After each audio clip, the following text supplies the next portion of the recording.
Hi, everyone, and welcome to Varan's podcast. This time we are talking about the benefits and the challenges of moving from a standalone applicant tracking system to the recruitment module within your HCM. So I'm here with Nick Thiel. Nick, do you want to introduce yourself? Yeah, hi Becky, thank you very much. My name's Nick Thiel. I am a proud father of 2 children, a very keen Liverpool supporter, not such a great season at the moment, trained life coach, training as a nutritional therapist, but more importantly for this podcast, spent the majority of my career for the last sort of 15 years working within the recruitment and onboarding space with different technologies. Yes, I've heard about your side hustle coming up with the magical keep you asleep all night for a restful That's the current, night yes, absolutely. thing. Yeah, amazing. Will I be selling to you when I'm ready? Yes, absolutely. And everyone in the office, I think, think all so. consultants will be. Yeah, we don't want them sleeping too much though. They've got work to do. Exactly. So we are talking today about, we're talking about Workday because that's your experience, but this also applies to Oracle, to SuccessFactors. We get lots of organizations, whether it's recruitment leads, HR directors, asking us, should I take the recruitment module from my HCM, whether it's Oracle, Workday, SAP, Dayforce, or should I stick with what's kind of previously been known as my best of breed recruitment system? So having done that quite a lot recently and in quite big organizations, what would you say is the case for moving to that integrated system and going for the recruitment module in your HCM? Yeah, okay, that's a great question. I would say one of the key benefits of doing that is it's an opportunity to think about your processes. So often what you find with companies that have had their own system or a standalone system for a number of years, they've developed a lot of ad hoc processes and there's a lot of variation as to how they're doing it within the company still. Different divisions, different departments, different parts of that space will all do it differently and claim they need to do it differently. And going into putting a new system in and making it part of the overall solution, it's a great opportunity to sit back and say, what are our actual processes and how can we perhaps standardize them and bring them into one more standard process? Yeah. And products that are out there that are part of that space, and like Workday, Oracle, etc., they are very process driven. So It's a wonderful opportunity and excuse to relook at your process. Yeah. The ease of use for a lot of these products is amazing now, very user friendly. So we don't need to fear the change quite as much as we might have done before, and we don't need to worry about learning a new system in the same way we may have done years ago, because they're very intuitive. They're mobile friendly, you can integrate with Teams. And I think things like integrating with Teams is huge, because when you think about someone moving into a new system, someone adopting change and accepting change, there's that thought process that says, let's try and keep their work life as normal as possible. And everyone's using Teams on a day-to-day. Yep. So suddenly, if their recruitment activities are coming through Teams, they don't feel like they've had to do something so radically different, rather than being in another system that they have never done before. Yeah. And probably the biggest advantage is now all your data's in one place. So before the recruitment process, you've got the workforce planning, you've got position management going on, and that's all going to be integrated with then flowing into the recruitment space. Candidates are applying, and then pushing out from there, you're moving straight through to an employee, and all the records are seamless for rehires, etc.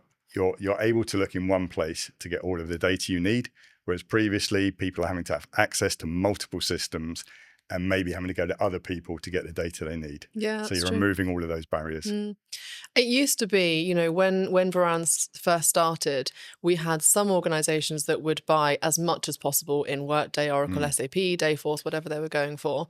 And there was definitely a belief that recruitment was probably one of the areas where you might not do that. So we had organizations choosing to go with Avature or, other kind of best of breed systems that were seen to better meet those clients' requirements. Yeah. Is that still the case, or do you think the tier ones have kind of caught up with those best of breed ATSs? I think what I found in my experience was that the all-in-one solutions are fantastic for the reasons I've just highlighted, but perhaps do offer a a negative in some respects in that they're not as customizable as some of the standalone ATSs. Right. So in our last implementation, we were moving from the most customized version of Taleo that most people have ever seen. So it did everything you wanted it to do. Everything that anyone wanted to do, and something different for all of these different groups of people. It was hugely customized, so many different workflows just to go through a recruitment process. And that was the joy of having those systems, is that they were very easy to customize, whereas the newer systems are far more out of the box. And yes, you can configure them, but the suggestion is always stay away from the customization, because they're constantly releasing their upgrades and their new releases. And the more customization you do, the more testing you have to do every 3 months. It's a resource overload. And the bigger team you need, the bigger the army to maintain it. Exactly. So sometimes you've got to give a little bit to get the overall benefit. And I think the overall benefit of the ones we've mentioned outweighs that advantage that you might have in terms of one product giving you a slightly more tailored solution. Yeah. I think it's normally the recruitment team and the heads of recruitment that are resistant, right? Because they feel like, I'm going to be letting go of some functionality for the greater good. Exactly. Yes, maybe. And maybe our KPIs, maybe all of those, because recruitment is such a data-driven area where we collect so much data. But I think they are probably the most worried and maybe the hardest to shift. Yeah. So then let's talk about some challenges. You might be losing some of that functionality. It pushes you towards, standardizing. What other challenges have you seen in that space? Well, I think, and so you just alluded to one there, and the resistance to change is probably one of the greatest challenges you're going to have. Because unless the message is clear coming from the top that this is where we're going now and this is what we need to adopt, then there really is that pushback to say, no, we're different, we're special, we need to do it a certain way. And there may be some step outs that you need. There may be some local variances that you need, depending on maybe the country, legal regulations, or the level that you're recruiting into. Sometimes is a little bit more senior, a bit more confidential. So understandable. But overall, I think it's overcoming the resistance to change. That's going to be one of the greatest challenges. One of the other challenges we found was understanding that there are so many different stakeholders involved in a recruitment process. Yeah, everyone recruits. Everyone recruits. And it's not just, so you've got your recruiters, you've got your operations, you've got the workforce planning guys that are feeding into that. You might have compliance involved. You may have reward involved, because obviously you're making offers, you've got salary bands, etc. So there are so many different stakeholders. And then perhaps one of the most important stakeholders is the candidate. Yeah. Because it's one of the few parts of that system that touches the outside world, that touches a candidate, for example. And for a candidate, it's almost a shop window. So as a candidate, I'm going to apply for a job, and my first experience is probably however they've configured that part of the system, the look and feel, the ease to apply for a job. I remember when we started our last transformation, the comment was made that it was easier to apply for a mortgage than a job at the company I was working for. And that's probably a sign of how complex you could end up having a candidate application form. Yeah. So it must always be remembered that the candidate is such an important stakeholder in that process. Yeah, definitely. And again, it used to be, back when I was doing these kinds of projects when we first started, that mass recruitment was a particular issue. So I know that the Unilevers of the world, those kinds of organizations that are receiving 250,000 graduate, applications every year, they were finding that those tier one products couldn't cope with that volume. Yep. Has that changed now? Is it better? Yeah, we didn't have any problem. I mean, in our last implementation, we did have very high volume, particularly say in some of the graduate roles, etc., and some of the roles in other countries. You saw a huge number of applicants, and the system handles that very well. Yeah. What you then got to look at is how do we move from thousands of applicants in a job to an effective way of screening them down to however many we want to interview. Yeah. But in terms of capacity, the systems are coping very well with that. Yeah. Which leads perfectly to the next point about AI. So, we've seen loads and loads of AI vendors in the recruitment space, helping with that sifting, screening, video interviewing, assessing sentiment, all sorts of different things. Many of the best AI vendors have been acquired by the tier one vendors, which is a good move, I think. So, what's your view on all of those acquisitions and, really how AI is going to impact recruitment? Because it's probably the area that maybe went first in terms of AI actually having kind of tangible, measurable impact on the HR function? Yes, I think you're right. And it is a great question and one to really think about, because when I was considering that one, I thought, and I saw evidence of it, saw some demos of some of the products that you mentioned that have been brought up and consumed by the tier one vendors. And so much of the recruitment process could be automated by AI and is being automated by AI. So the candidate sifting, for example, Workday acquired HiredScore, and we've seen what that can do, and it ranks your candidates, it puts them into buckets from A to B, etc., based on their application, their CV, and it really takes so much of the legwork out of the recruiter's role in that space. And obviously, it comes with some risk, and it comes with the need to have your job descriptions, etc., absolutely bang on, because AI can't do anything more than work out what it is you're looking for in the first place. So you better know what you're looking for. But it's certainly going to do a lot of that really well. Interview scheduling and interviewing itself, video interviewing, any sort of interviewing, I think 100%.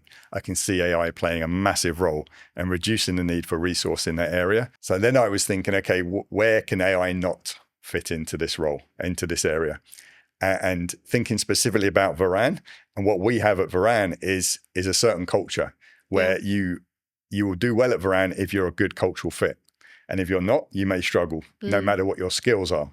So perhaps on paper, I'm a great match for Varan, but do I fit culturally? And I'm not sure AI is in a place where it can work out if I'm a good cultural fit or not for a company. And I think that's where the human element is still going to hold its edge. We've helped lots of organizations to move from things like highly customized Taleo platforms, things like CV Mail, all of these really kind of bespoke recruitment systems they've had forever. In core HR, you would take over, the bare minimum of kind of legacy data. You want, enough to have that history and to be able to do trends.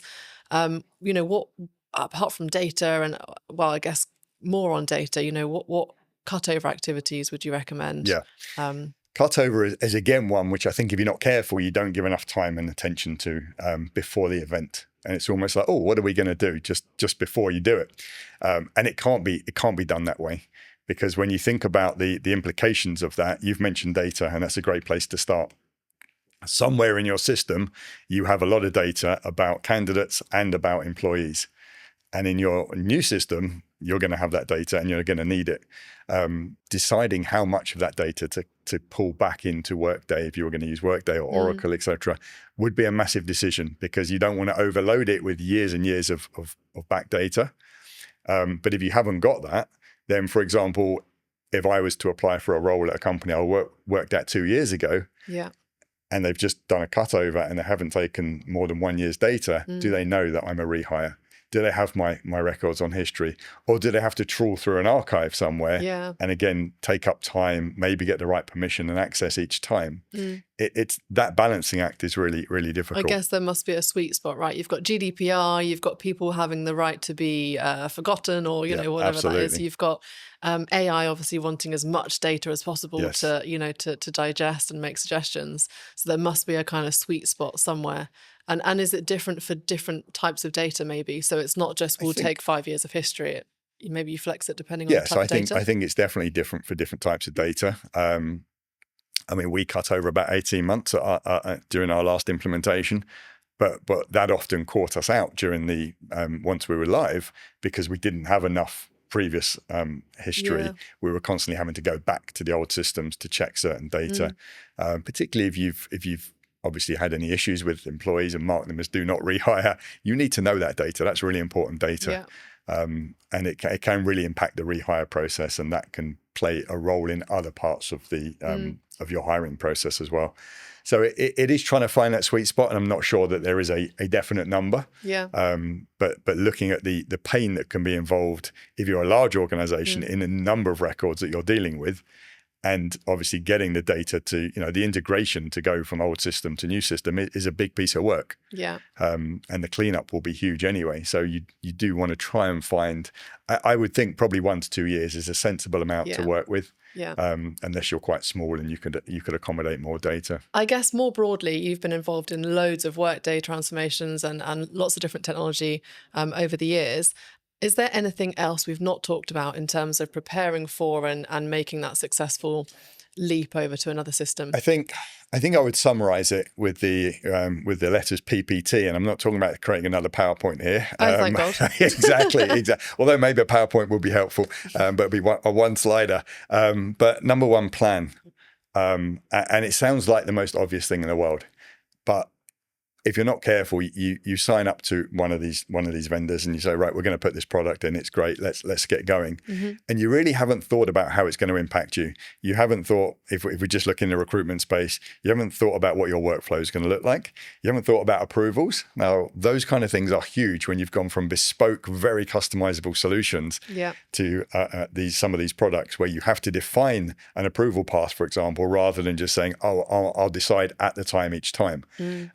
Now, if you don't spend time working out these things, if you don't spend time thinking about how you're going to do position management, you waste so much time when you've sat there with the product trying to implement it. And you're paying for it. And you're paying for it, and you may be paying for the implementers to start doing the work. Yeah. So real plan up front and know exactly which areas it's really going to impact in your business and work out how that's going to look and get approval from the people you need approval from, that's how it's going to be. So leading on from that process, do all of your process work up front. Don't think, oh, we'll do some process mapping while we're going through.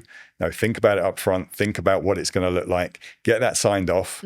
And then how can we put the solution in to work with our processes? I think that's really key.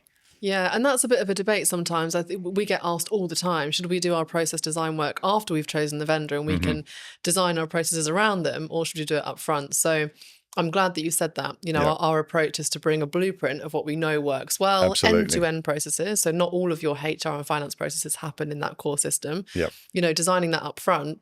And then also when you've got your systems integrator or your implementation partner, you don't take the negatively impacted people to those design workshops necessarily. Yes. You've done that thinking up front. Yep. You've done the governance, the thinking, and you can manage that change more effectively. We've had it before where clients take a payroll person into a vendor workshop and realize that their entire job is either going to change or is very much at risk. Yep. So doing that up front, I'm glad you said that. No, absolutely. And What's the T, I said the PPT, I'm glad you asked, was target operating model. Okay. And again, think about that up front. Think about what roles and responsibilities we're going to have and who's going to be doing what. It might flex, it might change, but you really need to be thinking about these things before you get into the nitty-gritty of an implementation. Perfect. Thanks, Nick. Thank you very much.